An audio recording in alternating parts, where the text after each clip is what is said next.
I'm going to talk about two projects that are currently underway, and both of these projects are focused around this idea of developing methods and systems for offshore kelp aquaculture. The two projects I'll talk about, the first one is called Creating Opportunities for Bull Kelp Aquaculture. So that bull kelp is the top photo there.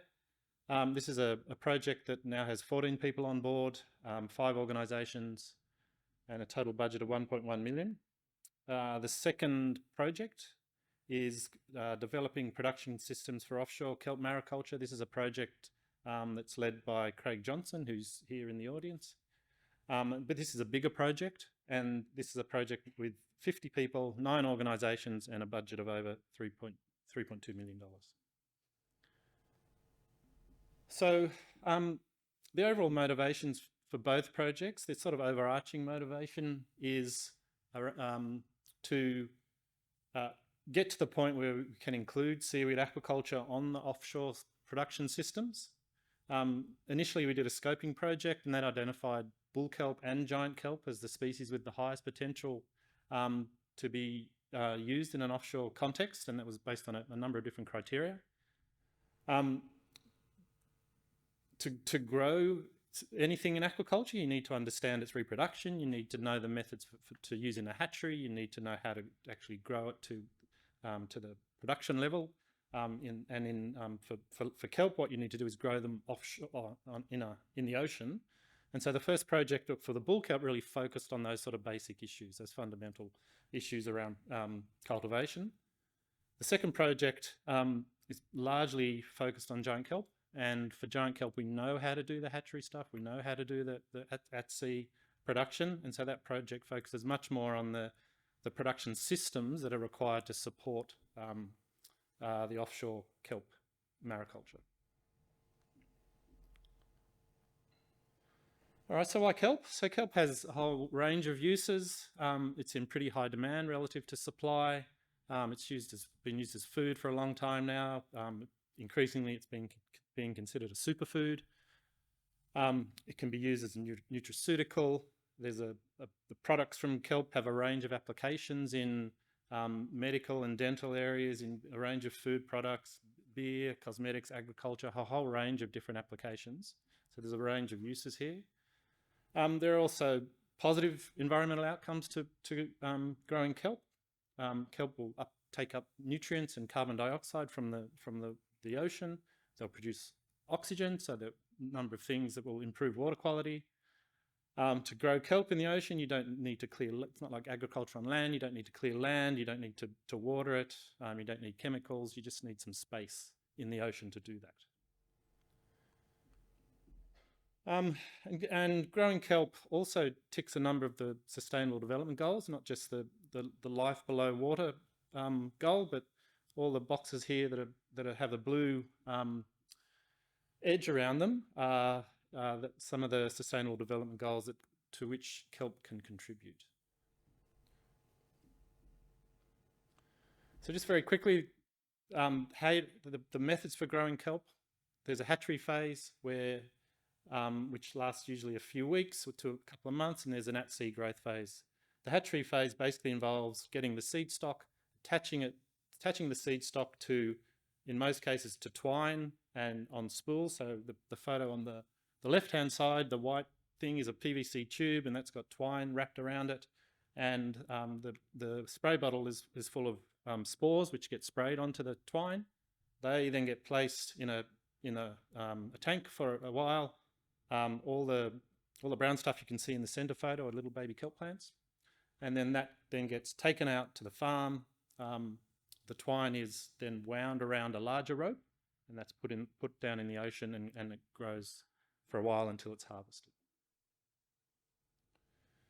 So the first project, the overall goals are really to try and develop those things, because we don't know those things for bull kelp. Right? So we want to know about reproduction, the hatchery systems, the methods for at-sea growth and production. We also want to know a bit more about alginate content. Alginate is the main product at the moment from bull kelp. And we're working in species of bull kelp in both Australia and New Zealand. Bull kelp, or why bull kelp in particular? Bull kelp is restricted to the cooler temperate waters of the southern hemisphere, so it's in the right place. It typically grows in high wave energy environments. It attains a high biomass. You can see from both of those photos that the plants can get up to 5 metres long or more, depending on the species. They're very thick and leathery, so you get lots of biomass per plant. There's an existing market for products. The bottom photo is a photo of on King Island, where bull kelp that washes up on beaches is collected and then dried before it's gets sent away for extraction of alginates. And there's also a lot of potential here for bull kelp to attenuate wave energy as well. The challenges for that first project, the main challenges we think are really around the we don't know anything, we know a little bit now, but when we started the project, we didn't know anything really about reproduction and hatchery methods and the methods for at-sea growth and production. It's quite likely that the methods that are used for kelp, for other kelp, like giant kelp, won't be able to be transferred directly to bull kelp because they've got a slightly different biology in terms of how they reproduce and how they grow. So we'll have to trial and optimize those methods. And we also, the other thing that of course has to get put in place here are all the systems for offshore production, all around the engineering of infrastructure required, the policy and regulatory stuff, and all the economics. But those things, and that bottom dot point, are the focus of the second project, which is, as I said, is focused on giant kelp. Giant kelp we know how to do the hatchery and at-sea production pretty well. It's fast growing, has high productivity, and the overall goals of that project are to develop and test a system for offshore cultivation of kelp that's safe, scalable, achieves positive environmental outcomes, is economically viable, attracts strong social license, is supported by appropriate policy and regulatory frameworks, and that can potentially also facilitate the restoration of giant kelp habitat on native reefs at a large scale. That's a large project, as I said, and there's a number of different work packages, and those work packages cover a couple of components focused on engineering. There's 3 components focused on understanding the environmental impacts of having a kelp farm in place. So there's 3 monitoring projects. There's a component focused on the biochemical, biophysical modelling. There's a component focused on developing or analysing and developing the policy and regulatory frameworks required. And then there's two components of focus on the economics. There are challenges. On the east coast of Tasmania, which is where we'll be working on this project, there is a nutrient problem.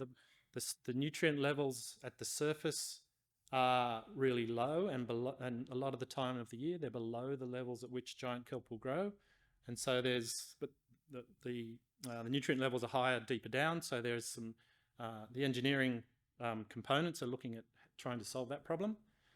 The east coast of Tasmania is also a global warming hotspot, so there was much warmer water than previously, and that's contributed to the decline of giant kelp in that part of the world. And so we've been doing some work developing warm-tolerant cultivars. And then there's all the policy and regulatory stuff that needs to be put in place as well, including the legislation around a variety of things. That's a real challenge. Okay, so how will the work from these projects contribute to the growth of blue economy industries? Well, if we're able to develop the cultivation methods for seaweed that can be used in offshore aquaculture, then we can put those in place. We're working on both, as I said, species in Australia and New Zealand. If we do develop those methods and it does look like it's a commercial option, then there's a whole range of products that could come out of this. Seaweed take up carbon, so there's potential for carbon capture to be part of this. There's the potential for the wave attenuation around offshore structures to be included, as well as a number of different environmental outcomes. These kelp species create habitat for a whole range of other species, so there's lots of environmental benefits here.